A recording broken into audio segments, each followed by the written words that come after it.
শুক্র খান পেয়েছেন 171।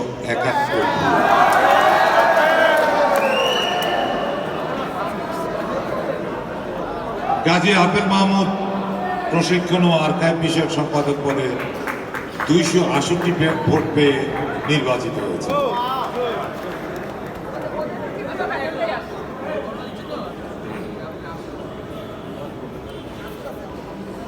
প্রচার ও প্রকাশনা সম্পাদক পদে প্রার্থী দুজনেই ছিলেন। একজন মোহাম্মদ নাজমুল হুদা রনি পেয়েছেন 253 ভোট। তার প্রতিদ্বন্দ্বী শহীদুল নবী পেয়েছেন 187 ভোট।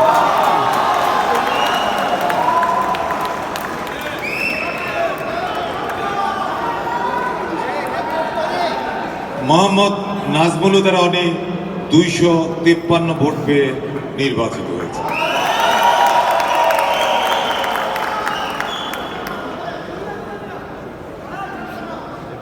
সাংগঠনিক সম্পাদক পদে প্রার্থী ছিলেন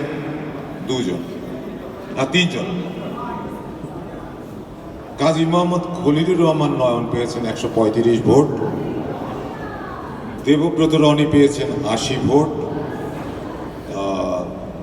মোহাম্মদ মনিরুজ্জামান লিপন পেয়েছেন 226 ভোট।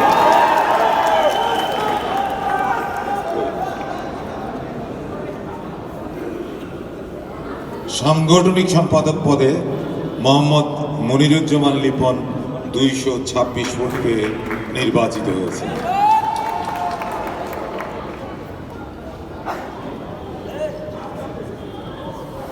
অর্থ সম্পাদক পদেও প্রার্থী ছিলেন দুইজন। আবু রাহান জুয়েল, তিনি পেয়েছেন 253 ভোট। তার প্রতিদ্বন্দ্বী ইমরাউল হুদা রাফাত পেয়েছেন 183 ভোট।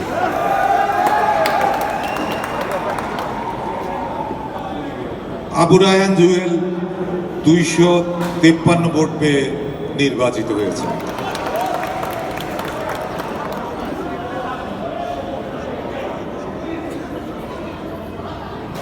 এবারে আসছি যুগ্ম সাধারণ সম্পাদক পদে। এখানে প্রার্থী ছিলেন 4 জন, নির্বাচিত হয়েছেন 2 জন। এখানে প্রথমে তুহিন হোসেন পেয়েছেন 256 ভোট, দিন মোহাম্মদ মন্টু পেয়েছেন 240 ভোট, মোহাম্মদ কামরুল হাসান ফুয়াদ পেয়েছেন 167 ভোট, মোহাম্মদ শামসুর রহমান মজুমদার এসআর মজুমদার পেয়েছেন 215 ভোট। যুগ্ম সাধারণ সম্পাদক পদে তুহিন হোসেন 156 ভোট পেয়ে নির্বাচিত হয়েছেন, 256 ভোট পেয়ে নির্বাচিত হয়েছেন। তার সাথে দিন মোহাম্মদ মন্টু 240 ভোট পেয়ে নির্বাচিত হয়েছে।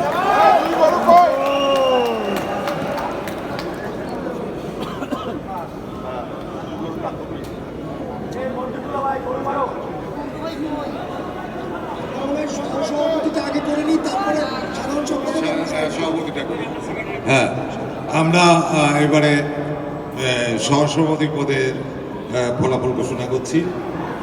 এখানে প্রার্থী ছিলেন 6 জন। ফিরোজ খান পেয়েছেন 274 ভোট, মোহাম্মদ আসাদুজ্জামান মনন আসাদ পেয়েছেন 175 ভোট, রফিকুল্লাহ সেলিম পেয়েছেন 191 ভোট, রাকেশ বসু পেয়েছেন 175 ভোট, রাশেদা আক্তার লাজুক পেয়েছেন 289 ভোট, সকাল আহমেদ পেয়েছেন 213 ভোট।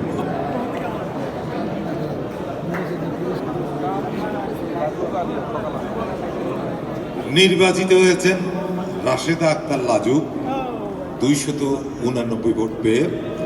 অপর 2 জন আছেন, ফিরোজ খান 274 ভোট পেয়েছেন এবং সকাল আহমেদ পেয়েছেন 213 ভোট।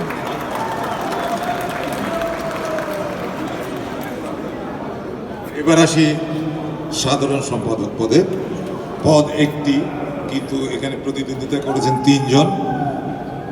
ফরিদুল হাসান পেয়েছেন 222 ভোট, মোহন আহমেদ পেয়েছেন 32 ভোট, সৈয়দ শাকিল পেয়েছেন 187 ভোট।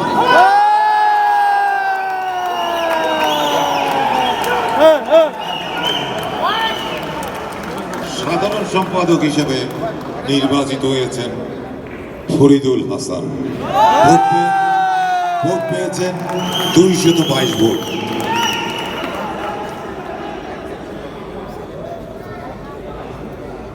এবারে আসছি আমরা সহসভাপতি পদে। আর সভাপতি পদে এখানে প্রার্থী ছিলেন 2 জন। শহীদুজ্জামান সেলিম পেয়েছেন 271 ভোট এবং সালাউদ্দিন লাবলু পেয়েছেন 173 ভোট।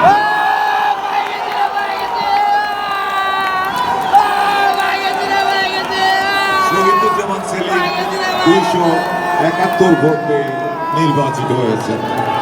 বন্ধুগণ বন্ধুগণ এটা এটা বন্ধুগণ বন্ধুগণ বন্ধুগণ 1 মিনিট বন্ধুগণ বন্ধুগণ বন্ধুগণ আমাদের আরো কিছু বলার আছে। আমরা এটা কেবল প্রাথমিক ফলাফল ঘোষণা করেছি। এই ফলাফল বিষয়ে কারো যদি আপত্তি থাকে তিনি আপিল বোর্ডের শরণাপন্ন হতে পারবেন, শরণাপন্ন হতে পারেন এবং 25 তারিখ পর্যন্ত তিনি আপিল করতে পারবেন। 26 তারিখ বিকাল 5টায় আমরা চূড়ান্ত ফলাফল ঘোষণা করব। আমরা বিজয়ীদের শুভেচ্ছা জানাই। হ্যাঁ, 24 তারিখ 25 তারিখে ফাইনাল ঘোষণা। হ্যাঁ, 24 তারিখ।